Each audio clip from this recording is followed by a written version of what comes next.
प्रेम से बोलिए माँ संतोषी की जय। माँ के साचे दरबार की जय। नमस्कार भक्तगण, माँ संतोषी की कृपा आप सभी पर बनी रहे। आज शुक्रवार है। शुक्रवार के दिन माँ संतोषी का व्रत रखा जाता है और उनकी पावन कथा का श्रवण किया जाता है। तो आइए मन में माँ संतोषी का स्मरण करते हुए सुनते हैं शुक्रवार व्रत की पावन कथा। एक बार प्रेम से बोलिए माँ संतोषी की जय। एक बुढ़िया माई थी जिनके 7 बेटे थे। 6 कमाने वाले थे जबकि एक निकम्मा था। मतलब वह घर में रहता था, कोई काम नहीं करता था। बूढ़ी अच्छा वो बेटों की रसोई बनाती, भोजन कराती और उनसे जो कुछ जूठन बचती वह 7वें बेटे को दे देती। एक दिन वह पत्नी से बोला, देखो मेरी माँ मुझ पर कितना प्रेम करती है। वह बोली, क्यों नहीं, सबका जूठा तुमको जो खिलाती है। वह बोला, ऐसा नहीं हो सकता, मैं जब तक आंखों से ना देख लूं मान नहीं सकता। बहू हंसकर बोली, देख लोगे तो मान लोगे। कुछ दिन बाद त्योहार आया। घर में 7 प्रकार के भोजन और चूरमे के लड्डू बने। वह जांचने के लिए सिर दुखने का बहाना कर पतला वस्त्र सिर पर ओढ़े रसोई घर में जा सो गया। वह कपड़े में से सब देखता रहा। छवो भाई आए भोजन करने। उसने देखा माँ ने उनके लिए सुंदर आसन बिछा नाना प्रकार की रसोई परोसी और आग्रह करके उन्हें जमाया। वह देखता रहा। छवो भोजन करके उठे तब माँ ने उनकी जूठी थालियों में से लड्डुओं के टुकड़े उठाकर एक लड्डू बनाया। जूठन साफ कर बुढ़िया माँ ने उसे पुकारा, बेटा छवो भाई भोजन करके गए, अब तो ही बाकी है, उठ तो कब खाएगा। वह कहने लगा, माँ मुझे भोजन नहीं करना, अब मैं परदेश जा रहा हूँ। माँ ने कहा, कल का जाता हो आज चला जा। वह बोला, हाँ आज ही जा रहा हूँ। यह कहकर वह घर से निकल गया। चलते समय पत्नी की याद आ गई। वह गौशाला में कंडे थाप रही थी। वहां जाकर बोला, हम जावे परदेश आवेंगे कुछ काल, तुम रहियो संतोष से धर्म अपनो पाल। वह बोली, जाओ पिया आनंद से हमारो सोच हटाए, राम भरोसे हम रहे ईश्वर तुम्हें सहाय। दो निशानी आपन देख धरो मैं धीर, सुधिमति हमारी बिसारियो रखियो मन गंभीर। वह बोला, मेरे पास तो कुछ नहीं है, यह अंगूठी है सो ले ले और अपनी कुछ निशानी मुझे दे।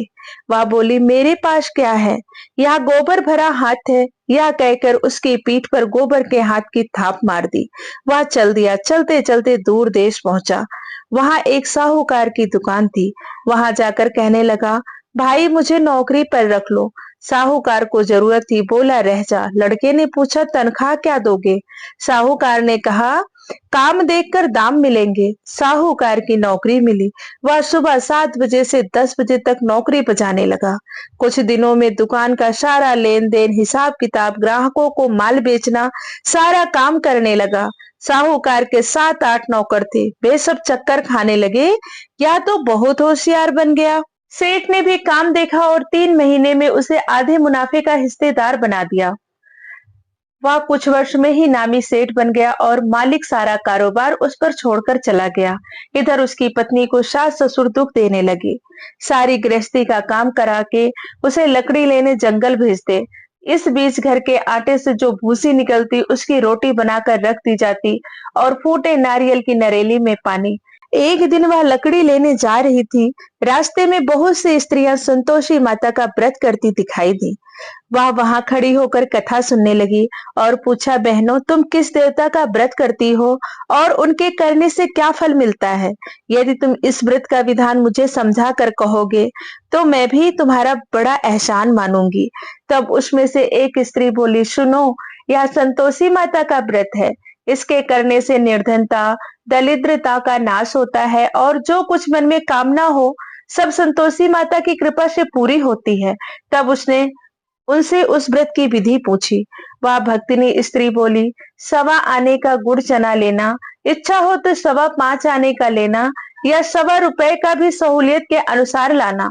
बिना परेशानी और श्रद्धा व प्रेम से जितना बन पड़े सवाय लेना। प्रत्येक शुक्रवार को निराहार रहकर कथा सुनना, इसके 20 क्रम टूटे नहीं। लगातार नियम पालन करना। सुनाने वाला कोई न मिले तो घी का दीपक जला उसके आगे या जल के पात्र को सामने रखकर कथा कहना।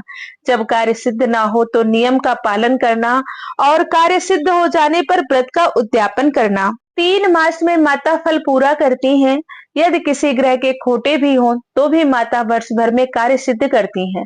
फल सिद्ध होने पर उद्यापन करना चाहिए, बीच में नहीं।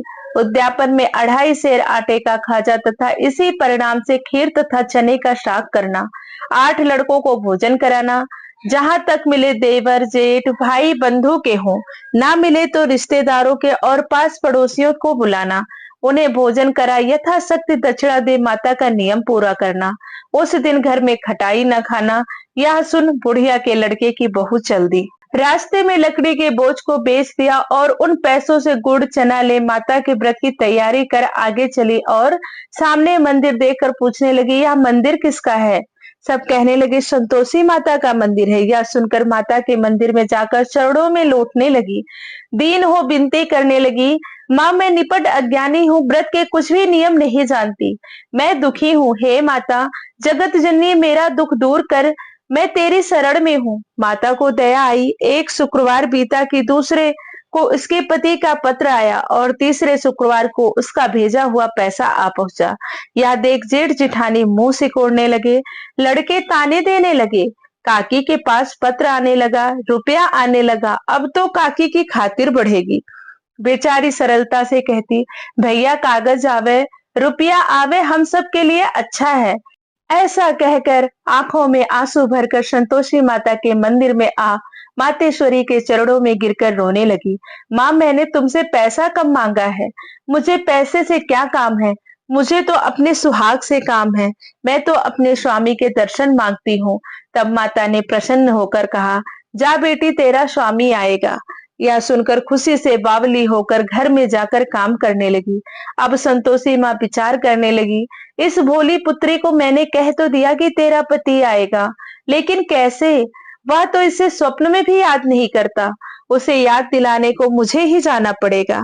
इस तरह माताजी उस बुढ़िया के बेटे के पास जा स्वप्न में प्रकट हो कहने लगी, साहूकार के बेटे सो रहा है या जागता है? वह कहने लगा, माता सोता भी नहीं जागता भी नहीं, कहो क्या आज्ञा है? माँ कहने लगी, तेरे घर बार कुछ है कि नहीं?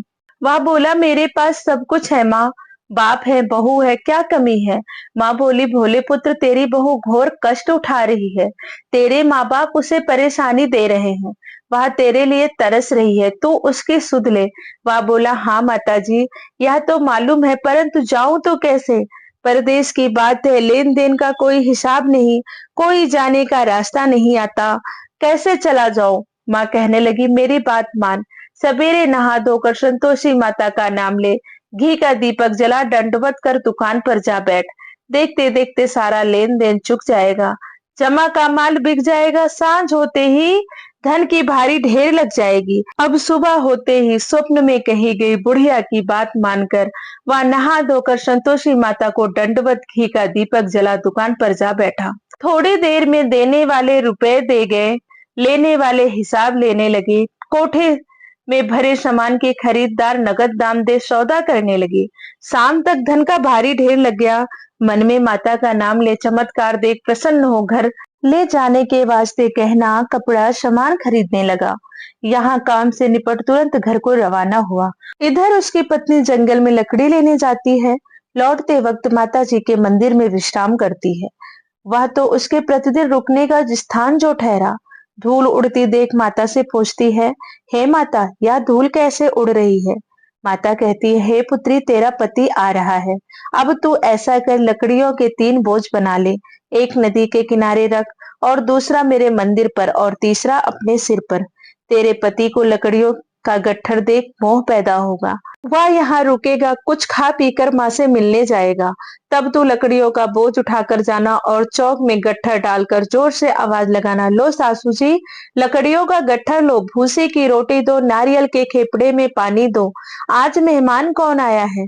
माता जी से बहुत अच्छा कहकर वह प्रसन्न मन से लकड़ियों के 3 गट्ठर बनाई। एक नदी के किनारे पर और एक माता जी के मंदिर पर रखा। इतने में मुसाफिर आ पहुंचा। सूखी लकड़ी देख उसकी इच्छा उत्पन्न हुई, हम यहाँ पर विश्राम करें और भोजन बना खा पीकर गांव जाएं। इसी तरह रुककर भोजन बना विश्राम करके गांव को गया। सबसे प्रेम से मिला। उसी समय सिर पर लकड़ी का गट्ठर लिए वह उतावली सी आती है। लकड़ियों का बोझ आंगन में डालकर जोर से आवाज देती है, लो सासू जी, लकड़ियों का गट्ठर लो, भूसी की रोटी दो, आज मेहमान कौन आया है। यह सुनकर उसकी सास बाहर आकर अपने दिए हुए कष्टों को भुलाने हेतु कहती है, बहू ऐसा क्यों कहती है, तेरा मालिक ही तो आया है, आप बैठ जा, मीठा भात खा, भोजन कर, कपड़े गहने पहन। उसकी आवाज सुन उसका पति बाहर आता है, अंगूठी देख व्याकुल हो जाता है। माँ से पूछता है, माँ यह कौन है। माँ बोली, बेटा यह तेरी बहू है, जब से तू गया है तब से सारे गांव में भटकती फिरती है, घर का काम काज कुछ करती नहीं, चार पहर आकर खा जाती है। वह बोला, ठीक है माँ, मैंने इसे भी देखा है और आपको भी, अब दूसरे घर की ताली दो, मैं इसमें नहीं रहूंगा। माँ बोली, ठीक है, जैसी तेरी मर्जी। जब वह दूसरे मकान की तीसरी मंजिल का कमरा खोल सारा सामान जमाया, एक दिन में राजा के महल जैसा ठाट बाट बन गया। अब क्या था, बहुत सुख भोगने लगी, इतने में शुक्रवार आया। उसने पति से कहा, मुझे संतोषी माता के व्रत का उद्यापन करना है। पति बोला, खुशी से कर लो। वह उद्यापन की तैयारी करने लगी। जिठानी के लड़कों को भोजन के लिए कहने गई। उन्होंने मंजूर किया, परंतु पीछे से जिठानी ने अपने बच्चों को सिखाया, देखो, भोजन के समय खटाई मांगना, जिससे उनका उद्यापन पूरा न हो। लड़के जीवने आए, खीर खाना पेट भर खाया, परंतु बाद में खाते ही कहने लगे, हमें खटाई दो, खीर खाना हमको नहीं भाता, देखकर अरुचि होती है। वह कहने लगी, भाई खटाई किसी को नहीं दी जाएगी, यह तो संतोषी माता का प्रसाद है। लड़के उठ खड़े हुए बोले, पैसे लाओ। भोली बहू कुछ जानती नहीं थी, उन्हें पैसे दे दिए। लड़के उसी समय हट करके इमली खटाई ले खाने लगे। यह देखकर बहू पर माताजी ने कोप किया। राजा के दूत उसके पति को पकड़ ले गए। जेठ जेठानी मनमाने वचन कहने लगे, लूट लूट कर धन इकट्ठा कर लाया है, अब सब मालूम पड़ जाएगा, जब जेल की मार खाएगा। बहू से यह सहन नहीं हुआ, रोती हुई माता जी के मंदिर गई। कहने लगी, हे माता, तुमने क्या किया। हंसाकर अपने भक्तों को रुलाने लगी। माता बोली, बेटी तूने उद्यापन करके मेरा व्रत भंग किया है।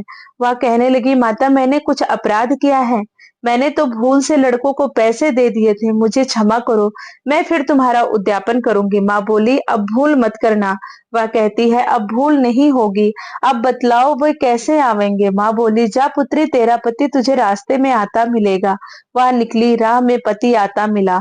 वह पूछी, कहाँ गए थे। वह कहने लगा, इतना धन जो कमाया है उसका कर राजा ने मांगा था, वह भरने गया था। वह प्रसन्न हो बोली, भला हुआ, अब घर चलो। कुछ दिन बाद फिर शुक्रवार आया। वह बोली, मुझे फिर माता का उद्यापन करना है। पति ने कहा, करो। बहू फिर से जेठ के लड़के को भोजन करने के लिए बुलाने गई। जेठानी ने एक दो बातें सुनाई और सब लड़कों को सिखाने लगी, तुम सब लोग पहले खटाई मांगना। लड़के भोजन से पहले कहने लगे, हमें खीर नहीं खानी, हमारा जी बिगड़ता है, कुछ खटाई खाने को दो। वह बोली, खटाई किसी को नहीं मिलेगी, आना है तो आओ। वह ब्राह्मण के लड़के लाकर भोजन कराने लगी। यथाशक्ति दक्षिणा की जगह एक एक फल उन्हें दिया। संतोषी माता प्रसन्न हुई। माता की कृपा होते ही 9वें मास उसने चंद्रमा के समान सुंदर पुत्र प्राप्त हुआ। पुत्र को पाकर प्रतिदिन माता जी के मंदिर जाने लगी। माँ ने सोचा, यह रोज आती है, आज क्यों ना इसके घर चलूं। यह विचार कर माता ने भयानक रूप बनाया। गुड़ चने से सना हुआ मुख, ऊपर सूंड के समान ओठ, उस पर मक्खियां भिन भिन कर रही थी। देहली पर पैर रखते ही उसकी सास चिल्लाई, देखो रे, कोई चुड़ैल डाकिन चली आ रही है, लड़कों इसे भगाओ, नहीं तो किसी को खा जाएगी। लड़के भगाने लगे, चिल्लाकर खिड़की बंद करने लगे। बहू रोशनदान से सब देख रही थी, प्रसन्नता से पागलपन चिल्लाने लगी, आज मेरी माताजी मेरे घर आई हैं। वह बच्चे को दूध पिलाने से हटाती है, इतने में सास का क्रोध फट पड़ा। वह बोली, क्या उतावली हुई है, बच्चे को पटक दिया। इतने में माँ के प्रताप से लड़के ही लड़के नजर आने लगे। वह बोली, माँ मैं जिसका व्रत करती हूँ, ये वही संतोषी माता है। सबने माता जी के चरण पकड़ लिए और विनती कर कहने लगे, हे माता, हम मूर्ख हैं, अज्ञानी हैं, तुम्हारे व्रत की विधि हम नहीं जानते, व्रत भंग कर हमने बड़ा अपराध किया है। जग माता आप हमारा अपराध क्षमा करो। इस प्रकार माता प्रसन्न हुई, बहू को प्रसन्न हो, जैसा फल दिया वैसा सबको देना। कथा कहने वाले, सुनने वाले, हुंकारा भरने वाले, माँ सबके मनोरथ पूर्ण करना। प्रेम से बोलो संतोषी माता की जय। यह थी शुक्रवार व्रत की पावन कथा। अगर आपको कथा अच्छी लगी हो और आपने शुक्रवार का व्रत रखा है तो कमेंट में जय माँ संतोषी लिखना ना भूलें।